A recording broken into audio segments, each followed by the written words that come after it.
Esta es la pluralidad de hechos delictivos Sí. que se le atribuyen a distintos funcionarios policiales y empleados, sobre todo en procedimientos. Tiene una riqueza incluso de situaciones que se van produciendo que generan una gran preocupación por una parte, alarma por otra, y se hace preguntar a la ciudadanía si esta gente se encuentra capacitada realmente en condiciones aptas, sobre todo cuando se trata de usar armas de fuego, en condiciones aptas para saber utilizarlas. Entre todos los hechos que han ocurrido en los últimos tiempos, hay uno que se destaca por sus características inéditas, sorprendentes y casi diría sin precedentes. Recuerden ustedes las medidas restrictivas que había para el desplazamiento, sobre todo en horas nocturnas, durante la pandemia. Sí. Esto ocurrió en julio del año 2020. En esa oportunidad, 2 personas que se conducían en una motocicleta no respetaron un retén que estaba dispuesto en la vía pública y eso motivó que un vehículo policial o 2 vehículos policiales salieran en persecución de estas personas que habían evadido el cerco dispuesto o la prohibición de circular o establecer en qué condiciones lo estaban haciendo y si había algo que motivase alguna sospecha sobre su conducta. Lo cierto es que llegaron en el barrio Villa El Libertador a un lugar, a una casa, y se efectuó un disparo por parte de estas personas que, pertenecientes a la fuerza policial, efectuaron en contra de una puerta. Sí. Es decir, uno de los 2 policías efectuó un disparo. El otro habría sido, como se estableció con posterioridad, un encubridor de la conducta de este que disparó. Claro. El hecho tuvo gran repercusión en el momento de celebrarse el juicio. No tanto en el momento, por cierto, la respuesta temperamental, emotiva, sensible, emocionada de las personas que fueron damnificadas por lo que sucedió. Y ustedes se preguntarán, claro, sabrán, ¿qué sucedió? Que detrás de esa puerta había alguien que recibió el disparo y murió. Claro. Entonces, esto generó una gran reacción, como dije, temperamental, emotiva, buscando justicia. Claro. Que se estableciese fehacientemente que esa persona había sido virtualmente, diríamos, acribillada, fusilada, desde la postura más extrema, pero que el hecho era un hecho delictivo, producido, provocado, gestado entre la actitud que habían tenido las personas que habían escapado, pero que no habían hecho absolutamente nada, y la actitud que habían tenido los que, siendo miembros de la fuerza de seguridad, actuaron del modo en que lo hicieron. Pero con el agravante de que esas personas, esos 2 empleados policiales que habían estado allí en ese lugar, había efectuado uno de ellos el disparo contra la puerta, reitero una y varias veces la palabra puerta, porque es la que va a definir la cuestión, y causó la muerte de alguien que estaba detrás de la puerta, que era uno de aquellos 2 que venían en la moto, habían eludido el retén. Estos policías no dieron cuenta a nadie de lo que había sucedido. Es decir, que habían participado. Esto habla de un desquicio, de una desorganización, de una falta de preparación, de una carencia de idoneidad y además también de una actitud cobarde por parte de estos policías. Lo cierto es que no dieron cuenta a nadie de lo que habían hecho. Es decir, silenciaron su propio comportamiento. Es decir, lo que correspondía era dar cuenta Claro, de lo que de había que pasado. había pasado tal situación, que habían efectuado un disparo y que luego seguramente requerirían el auxilio si alguien se encontraba detrás de esa puerta, o las medidas complementarias que se deben adoptar por parte de todos los organismos de investigación que tiene la policía y que tiene la justicia. Es decir, que ni a la policía, Sí. aquí hago un paréntesis, ni a la justicia le comunicaron. Le habrán comunicado a la policía y aquí empieza el sistema de complicidades de la policía. Es casi seguro que a alguien le deben haber comunicado y ese alguien se debe haber encargado de haber puesto en funcionamiento el mecanismo del silencio, es decir, la complicidad.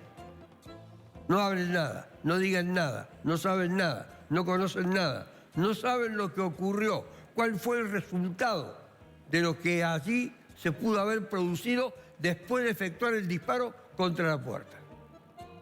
Conclusión, fueron identificados, la persona murió, era un vendedor ambulante, generó una gran repulsa de los vecinos, de los compañeros, de los familiares. Se los detuvo a los dos policías, se los identificó, se les atribuyó el delito a uno de homicidio y al otro de encubrimiento. Luego hubo una serie de variantes cuando se realizó el debate oral, Claro, con motivo de la calificación legal, que para mí en ese sentido sería intrascendente ahora entrar en el detalle de que si era un hecho agravado o no por haber sido un acto ejecutado por miembros de la Fuerza de Seguridad en contra de una persona que no pertenecía a la fuerza y a la que se le había dado muerte a sabiendas de que al efectuar el disparo, allí atrás había una persona y esa persona había sido muerta como consecuencia de un actuar deliberado, consciente por parte de ese policía.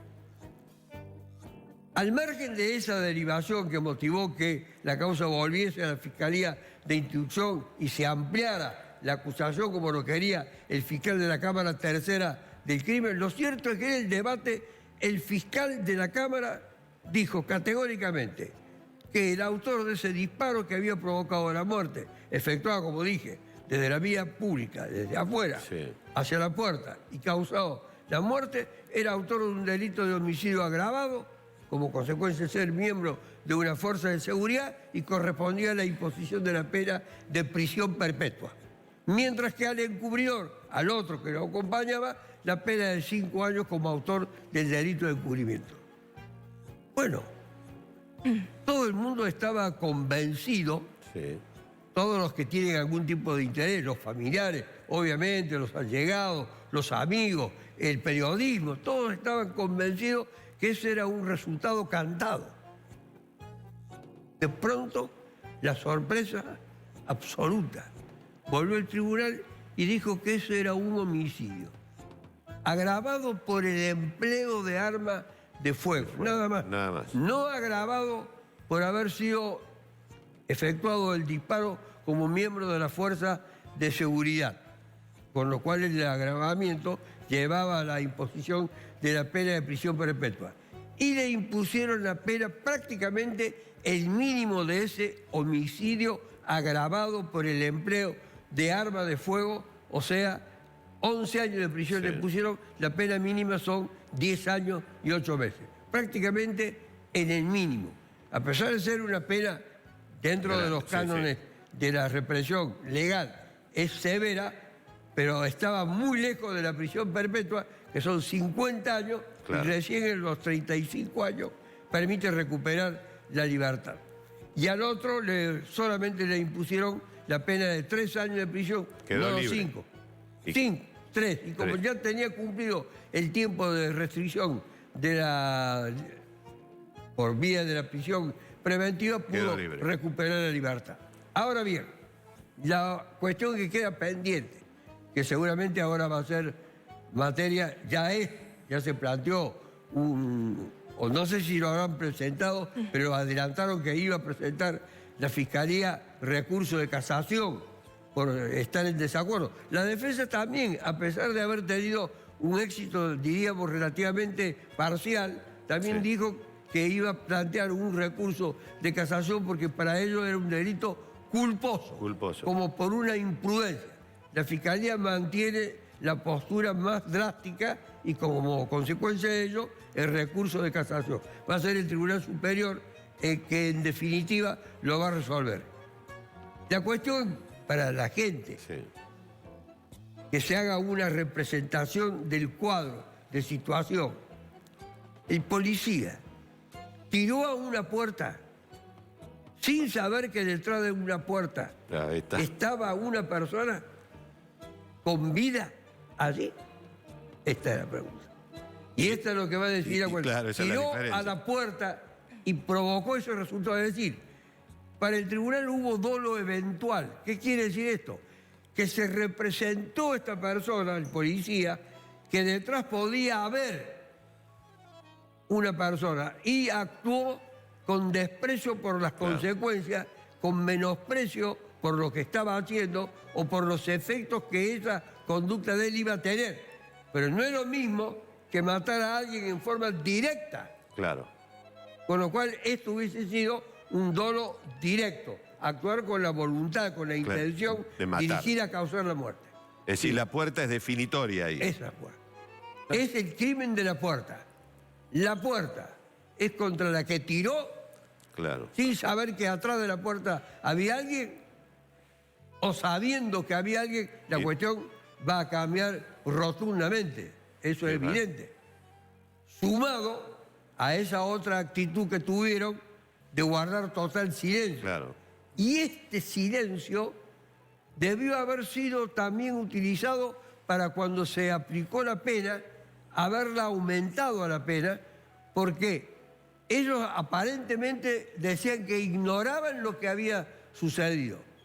Pero teniendo en cuenta la conducta policial habitual, hace pensar que así se puso en marcha lo que dije en un momento determinado, el típico mecanismo de complicidad de otros cuadros de la policía, de otros niveles de responsabilidad que toman decisiones de encubrimiento o de facilitación o de cobertura, que sería la palabra exacta de lo que han hecho sus compañeros.